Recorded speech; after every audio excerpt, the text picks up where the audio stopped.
ఈ ఆలోచనే తప్పండి. పుణ్యస్త్రీలు అసలు ఎప్పుడు పడితే అప్పుడు తలస్నానం చేయరాదు. ఓకే. కంఠస్నానం వరకే చేయాలి. వాళ్ళు గృహస్థ ధర్మంలో సంసార సుఖంలో ఉన్నారా, లేకపోతే పిల్లలతో ఉన్నారా, లేకపోతే బ్రహ్మచర్య వ్రతంలో ఉన్న ఇవన్నీ కాదమ్మా. ఎవరైనా సరే కంఠస్నానం వరకే తలస్నానం చేయరాదు.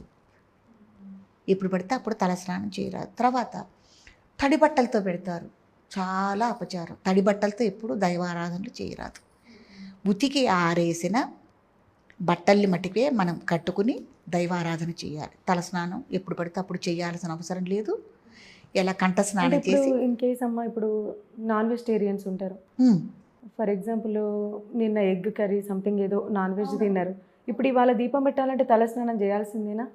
అవసరం లేదండి. అవసరం లేదా? అస్సలు అవసరం లేదు. దానికి దీనికి సంబంధమే లేదు. ఈ ఆలోచనే తప్పండి. పుణ్యస్త్రీలు అసలు ఎప్పుడు పడితే అప్పుడు తలస్నానం చేయరాదు. ఓకే. కంఠస్నానం వరకే చేయాలి. వాళ్ళు గృహస్థ ధర్మంలో